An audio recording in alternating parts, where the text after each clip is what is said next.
So my name is Jack Zenger, and I am the warm-up act for Joe Folkman. So it's my great pleasure to introduce you to Dr. Folkman, whose picture you have repeatedly seen in this morning's session. I was going to start with a big picture of me because I really can't get enough of that. One of the things that everybody's noticed and we've talked a lot about today is just this age curve and the fact that what you're seeing is a lot of very talented people retiring and leaving the workforce, and this war for talent, this need for more talent. And if we look at this and we try to understand this, about 60% of companies are facing leadership shortages that impede their performance. Look at this. 31% say their developing leaders is the largest talent issue. That comes from Deloitte. 100,000 baby boomers retire every day. I'm sorry, 10,000. 100,000, whatever. And 30% drop in appropriately aged managers. I kept asking Jack what appropriate age was. 82.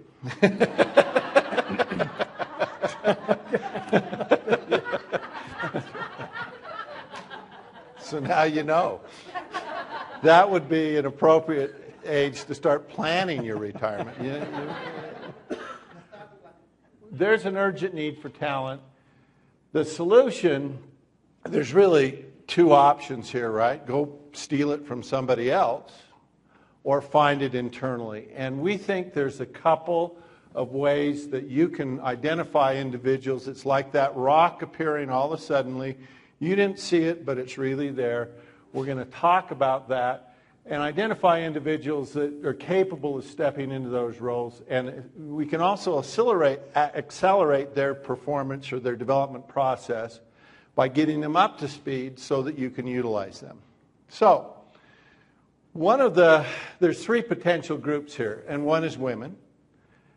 Two is newly appointed supervisors and team leaders, and three would be some individual contributors. Okay? And I'm going to talk a little bit about women. We did some research on women, and Jack and I, there was an article in the Harvard Business Review, and then we've done several blogs about this. And we were at an event once, and somebody referred, and we had our wives there, and somebody referred to us as experts on women. And our wives were there. And collectively, we got that look. You know what that look is?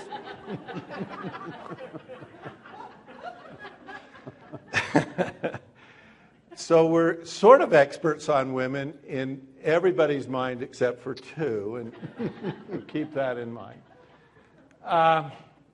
We have done a bunch of research. We looked at about 300,000 raters of 24,000 leaders. 65% of those leaders were male, 35% female. 64% in the U.S., 36% outside the U.S.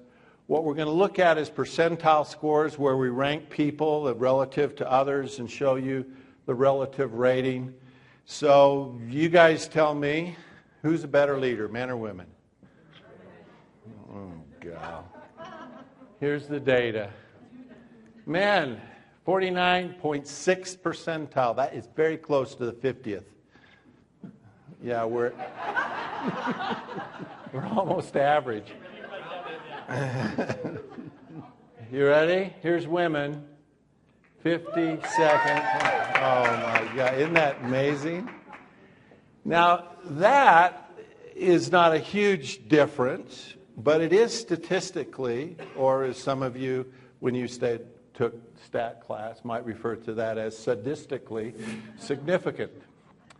That is significant, and there's an interesting, and I'm going to show you how that breaks out, because that starts to become more meaningful as we break the data out. So, for instance, if I show you middle managers, what you see is not a huge gap there, but as we go up the organization, that gap gets a little bit larger, and we start to see those differences accentuate. And then, if I show you differences by age, men start out as being rated higher, And I want us to remember that because that doesn't last very long.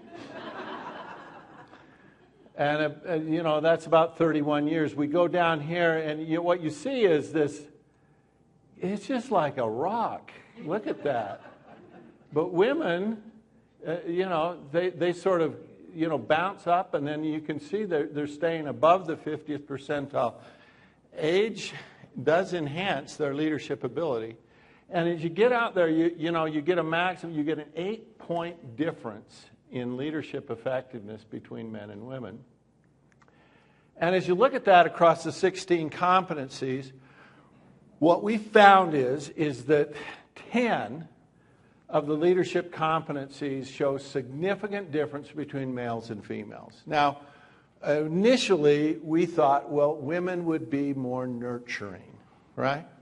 And that there's some, you know, a lot of research to note that women do have some characteristics that might lead them to be more nurturing.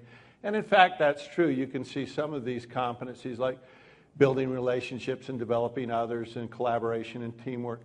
They are significantly different. But look at number 1 here, taking initiative. You know, my wife was talking to me a while ago, and she said to me, you know, we've been married almost 35 years. You had never once changed a roll of toilet paper. And I thought, well, that's ridiculous. I've done that maybe twice, but I've done it. You know, but you haven't noticed it. And you know, I got kind of embarrassed by that. So, you know how great artists sign their work? So now, when I do change it, I sign it. Just so she'll know that, I mean, you know, she can't say I've never done it. But isn't that interesting how, have you noticed how some men, you know, they see things that are wrong and they just go, oh, don't worry about that. And women tend to kind of jump in and, you know, let's fix it. And it's like, why? It'll go away. And we all have lots of stories about that. Honesty and integrity. What's number 3? Is that a nurturing competency? Don't think so. Practices self-development. Number 4, develops others, right? Inspires and motivates. Number 1, differentiating competency. Builds relationships, champions change, stretch skills, and collaboration and teamwork. I want you to notice there are 2 competencies, and I call them the big 2. That men are more effective than women on. Technical professional expertise, we're a bunch of geeks. And strategic perspective, that's pretty cool. I call them the big 2. Yeah, it's pathetic. Isn't that amazing? Does that surprise you? There's a fun quote. Whatever women do, they must do twice as well as a man to be thought of as half as good. That's a quote, and then there's a second part to the quote. Luckily, it's not that difficult. I thought you'd like that. Well, there's an interesting article. Sheryl Sandberg wrote this book, Lean In, and we loved the book. We thought it was great. There was one thing in the book that we disagreed with, and it's a small thing. Well, we actually think it's not a small thing. It's a big thing. And she starts this off by talking about a discussion she has with her daughter, and she has this discussion, and she says, you know, if mommy gets promoted, she is liked less. But if daddy gets promoted, he is liked more. So what this comes out of some research that Sandberg did. The research was perceptual research. So here's how she set up. Well, she didn't do any of the research. She just is quoting it. But the research experiments went something like this. They describe a situation to a person, you know. Here's this person in this job, blah, blah, blah, blah, blah, right? And then what you do is you vary, oh, the person's a man, the person's a woman. And then you have them rate that person on a series of characteristics. And what they found out when they did that research is that if they described a very successful person and then said it's a woman, the likability ratings would go down. And if it was a man, the likability ratings would go up. Now, I think that kind of research really is great at capturing our biases, right? And most of us have had the experience of working for someone, and maybe that first impression, or when we said, you're going to work for this person, you had an impression of that person, right? And you walked in with an impression. But after a week or so, and after a month, you noticed that that perception changed. Sometimes it got worse. You thought, this is a great person. Sometimes it got better. Well, we had 360 data on people. And we had 360 data on men and women. And one of the things that's great about 360 data is it's not a bias that you're looking at. You're rating real people. You're not rating a man or a woman. You're rating Jane or John, right? And that rating is based on months and months of research where you've spent time with that woman. And what we did is we looked through our items in the 360 and we created what we call a likability index.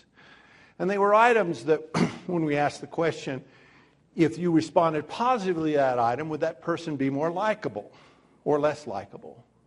And so here's the index, and basically we compared men versus women. And here's what we found. Here's the curve for men over management positions. And so her theory was that as people get promoted, men are liked more, and that certainly doesn't look too good for men, does it? But here's the results for women. Isn't that interesting? We found actually the opposite effect. That as women get promoted, they tend to be perceived as more likable, and it's men that aren't. Dang it. That's two big losses for us. Okay. Isn't that interesting? We found that fascinating. And if you see this, what you see is this. They're about the same here, but then, males have significantly decline and women's likability goes up. One of the interesting competencies and one of the things that we think causes this misperception or this idea that, or the whole issue of women being more effective than men is this whole issue of self-development. Now, you guys have got some experience with that, and that's the extent to which you're willing to ask for feedback, accept feedback, and do something with it, right? Now, we look at that by age, and here's the curve for men. Oh my gosh. Look at that. What happens as you age? You start to say, yeah, been there, done that, really, I don't need any feedback.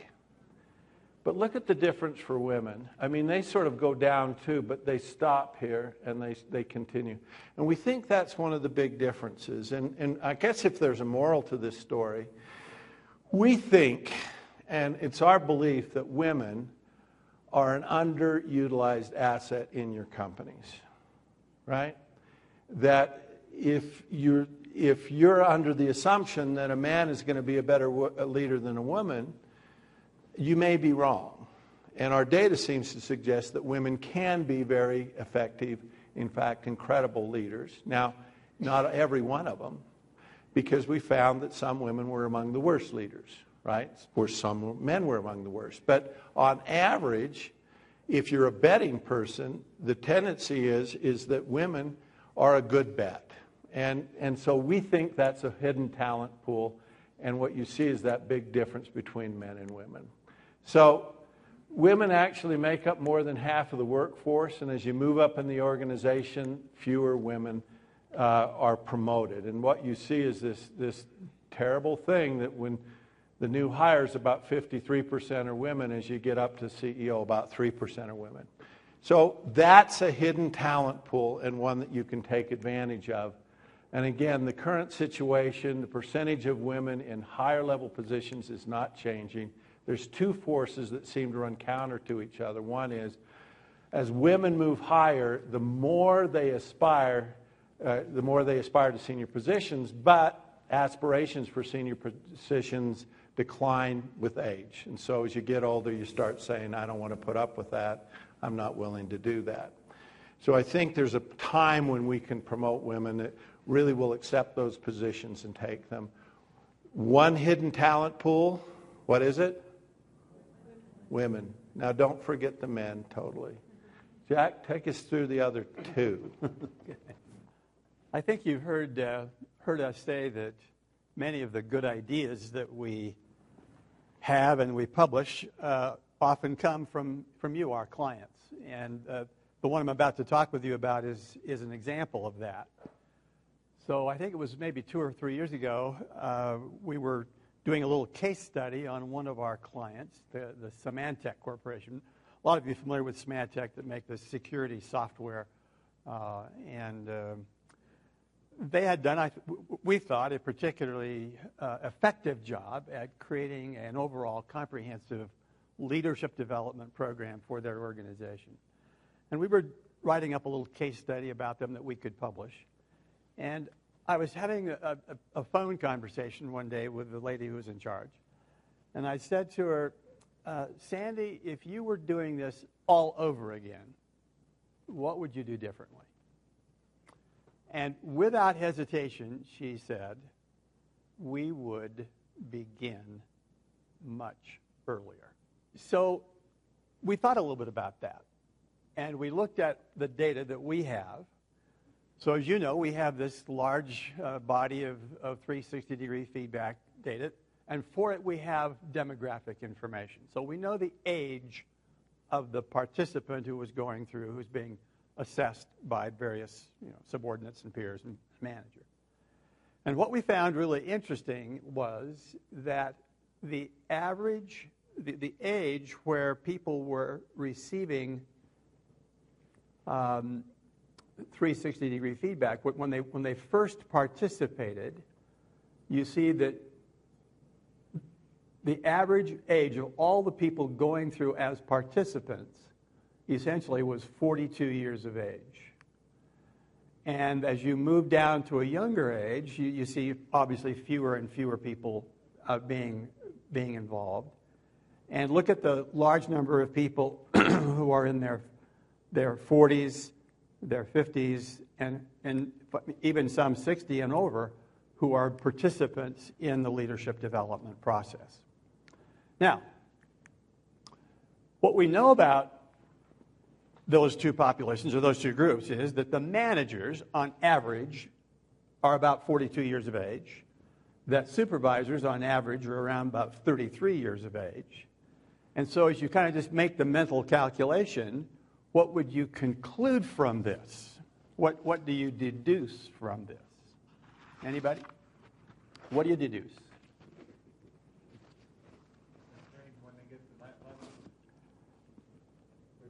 They're trained when they get to that level. So there is this kind of fairly significant gap. So the average person being trained is 42. That means that there's an awful lot of supervisors who go for an average of about 9 years, never having had the opportunity, the advantage of having some formal leadership training. The average supervisor would typically wait 9 years before he or she participated in any development program. And so I guess the conclusion that we'd like to have you kind of think about with us for a moment would be, are we waiting too long before we offer these talented young people in the organization some opportunity at leadership development? We know that leadership development doesn't sort of necessarily come with, or leadership talent doesn't come with the title. And so we would just encourage you to think about, can we develop a culture that creates a high value, puts a very high value on talent development and not wait so long as in people's careers? If we set the expectation that everyone can grow and will progress, if we take development plans seriously, if we elevate self-development to a much higher priority, can we create a culture that says we need to get started at an earlier age? older leaders that we talk to will often kind of say, it feels to me like I've been put into a game where the rules kind of get changed later on. So the more you can get people early in their career conversant with understanding the rules of the game and how they can be effective, we think there is a tremendous advantage to that. And that ideally development would be this kind of lifelong habit that people would acquire. When you train people at a younger age, we think that there are fewer kind of painful mistakes that they make. And I read once this comment that somebody said, every worker deserves to have a really excellent boss.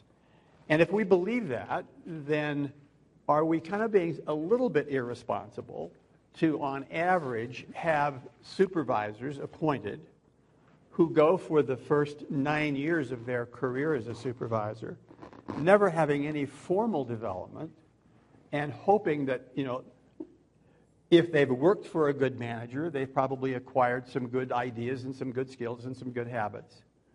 But if they haven't worked for a really strong, effective manager, are they likely to have acquired those good skills and habits?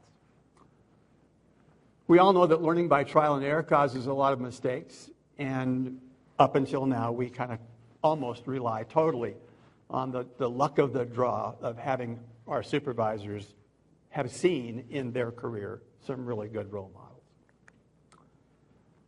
models. My experience has been that even the very best business schools, they often have courses on management, but not many top-rated schools of business have much on leadership. And so it isn't something that they're receiving in their traditional academic curriculum at all. I would also just kind of make the comment that personally, I learned to ski when I was 42 years of age. Even though I'd grown up in Utah, I'd been in California for a very long time, and I just didn't get around to kind of learning to ski till I was 42. But I went out, kind of practiced myself, didn't take many lessons, but did get out on the slopes. And then as our family came along, my kids began to kind of ski, and we put them into classes. They got some formal lessons, but they began on average of about age 5 to age 7. Do you want to make any guess about who's the better skier these days? And particularly, who's the more graceful skier? Who's more courageous about going down moguls and things? There's just no question about it. That when you learn something early in life and you acquire the right skills to begin with, you don't learn bad habits, that it makes an enormous difference in your proficiency at any skill. And the skill of being an effective manager, leader in an organization, is no exception to that basic rule. We know that organizations perform better. So if you think about, if you've got this cadre of supervisors who for the first, on average, 9 years of their career have had no training and development, does this impact organizational performance? Now, one of the things that we know, and Joe did some interesting kind of study of this fact, that we have compelling data that there's a strong relationship between leadership skills and several things: employee engagement, retention, customer satisfaction. Most of you have seen this data from us before. But just think, if you begin nearly a decade earlier in having people acquire that set of skills, and all of the people that they influence. So let's face it, that first level of management in any organization is the level of management that's impacting the large bulk of the population, the great bulk of our workforce. And so are we being responsible if we wait on average 9 years before we give them that opportunity? Another kind of issue is we all know and we can think of failures, people who are promoted. The organization, with all of the good intentions in the world, elevates this person to a new position. hoping that they are going to succeed. I haven't personally seen any data that's been collected that sort of tracks the failure rate of supervisors or even first-level managers. Does anybody here track that? Anybody here track that number? I had a fascinating conversation not long ago with a fellow who is the person responsible for the appointment and selection of executives for a very large private equity fund. The private equity fund is a company called Blackstone. Blackstone manages more than $1 trillion worth of financial assets and has in their portfolio a number of very large organizations. And he was telling me that their experience has been in selecting CEOs for their portfolio companies, that on average, it takes about 3.2 years for more than a third of them to fail. And they have to end up terminating those and replacing them. Now think about that. I mean, here's people being hired to come in and be the CEO of a portfolio company from this extraordinarily successful private equity fund, and yet more than a third don't succeed. It would be fascinating to know what that number is for supervisors. But let me ask you a different question. How many can think of in your own organization people who have been promoted from being a very good individual contributor into some supervisory or management position in which they failed? How many know those people? How many know those folks? So we all know examples of that. And I would submit there's probably no way to totally erase all those from happening. But could we significantly decrease that number? And, you know, there's a real cost to the organization, obviously, when that happens. But there's a terrible personal cost when somebody is promoted, put in a supervisor position, and does not succeed. And if one of the reasons that they didn't succeed is because we as an organization didn't have the thoughtfulness to give them the kind of development that would have increased the likelihood of their success, then I think we're partly responsible. Apparently, for this level of management, we kind of practice this kind of sink or swim approach. And fortunately, a high percentage, luckily, swim, but a certain percentage sink.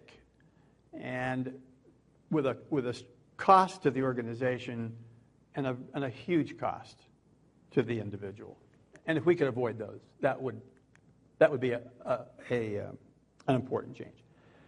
So I guess what needs to change is we need to kind of emphasize promotions from within, see that there's evidence that supports that works better, so we shouldn't change that. But we do need to identify those with potential and provide greater opportunities for development at an earlier age. So in summary, let me just say this. Here's the classic generations that populate our employee ranks these days. And bottom line is that based on the data that we have, that we are devoting roughly 88% of our development efforts to people who are Gen X and older, and yet 75% of leaders by the year 2020 will be millennials. And we're devoting, will be Gen Ys. I'm sorry, not millennials. It will be Gen Y. And so there's this kind of interesting disconnect in terms of where we're allocating our resources. So the second point, I guess, that Joe and I would like to kind of leave you with is huge talent pool in women in organizations. Second point is big opportunity to do something more with these talented younger people in the organization who often go for quite a while and not have any formal development. The third group I want to just talk about briefly before we will kind of wind up, and that is there is this group of people we call the individual contributors in an organization. And by individual contributors, I'm talking about the people who are senior scientists, analysts, accountants, engineers, chemists. Are these people highly influential in many organizations? Is the term individual contributor leader an oxymoron for you? Years ago, a friend of mine named John Katzenbach was talking about the fact that he had been commissioned by a couple of large organizations to do a worldwide study of leadership development programs. And so he set about to kind of visit a number of the large, very prominent, well-established, well-respected leadership efforts in corporate America and abroad. He went to Europe and Latin America. And he was working with a young man who happened to be a Marine. And this young man kept saying to him, Mr. Katzenbach, we really ought to go visit the U.S. Marine Corps. And John kind of dismissed him. John was a very senior McKinsey consultant. He'd had a lot of experience. He'd been, I think, a real contender for being the number one person in McKinsey. Ended up being the head of their Dallas office for a number of years. And so he was very experienced. And he said, well, that's military. That's not, we should really confine our efforts to the private sector. But this young man just kept sort of hounding him and saying, the Marines really are doing it right.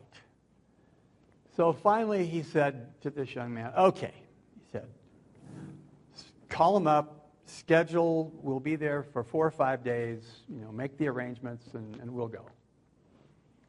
And he was telling me that they went there and they stayed 2 weeks. And he said he was really impressed about what the Marine Corps was doing because they had obviously a very different philosophy than what we see in the private sector much of the time. And that was, he said, look, in the military, in particular in the Marine Corps operation, he said, if you send a platoon out on some mission, and if, heaven forbid, the platoon leader is wounded or killed, what do you want to happen?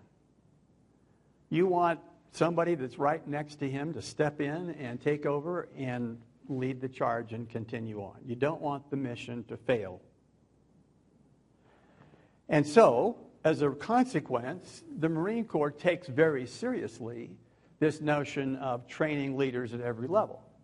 They don't think that leadership development is just for people at the apex of the organization and who have titles. And he said, so what we witnessed was the tremendous power of seeing the whole idea of leadership development not being an elitist, reserved only for a few people kind of a process or activity, but it's something that was for everyone. And what that did in terms of the culture of the organization. And John's prediction was that you will see over time more and more organizations, particularly those that are really going to succeed, that they will kind of adopt that philosophy. And he used as an example Southwest Airlines, who has a similar kind of view about having more and more people participate in overall leadership development activities. We know, I think, from our own experience, that this group of people that we often refer to as the individual contributors do an enormous amount of the important work of the organization. Would you all agree with that? I mean, they are producing a great deal of the important work. Even though they have no title, do they provide leadership?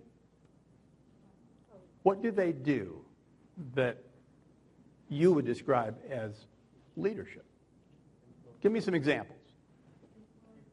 They influence. And how do they influence? Often they are the real technical experts. And so it's their technical expertise that becomes a very influential force in the organization. What else do they do? They are often very much responsible. They are the people to which the new employee goes and asks questions. They are the ones who are training the new employees. We think of managers and supervisors as being the ones who train new employees. That isn't the case at all. It's often these other individual contributors who are doing all of the training and who become the role models for what a good employee looks like. So they are very, very effective at doing that. What else do they do that is so influential in organizations? Okay, often they are the ones who have the customer-facing responsibility. Somebody said they give feedback. They're very effective at giving feedback. It is clear, too, that they are the pool for future leaders. So as you think about the data that Joe cited earlier, 10,000 baby boomers retiring kind of on a daily basis. We all know, and this is obviously unique to each organization here, but we all know that for most organizations, there's been a real compression of a group of people who are eligible for retirement. They are retirement age. And normally people of good sense and good mentality retire at a reasonable age, 65 or something. And they are just a powerful resource for the organization. They become, obviously, a very important ingredient in the organization because they provide an example and a group of people who are following the leaders. And they influence the organization because of that. We know, Peter Drucker long ago said, the most effective organizations are those that enable ordinary people to do extraordinary things. And a professor at Stanford University, Charles O'Reilly, co-authored a book called, When Ordinary People Do Extraordinary Things. And his comment was, competitive advantage comes not from attracting unusual talent, but from utilizing the people who are already there, because there's usually a group of people with great ability, great talent. Now, I guess I'd like to ask you a question. How different are individual contributors and supervisors and managers in the competencies that they display? Would you characterize this as being they're extremely different, somewhat different, minor differences, identical? How many would vote for the first? How many would say they're really extremely different? Don't overwhelm me. How many would say that they're somewhat different? Okay, there's a few hands, somewhat different. How many would say that there are minor differences?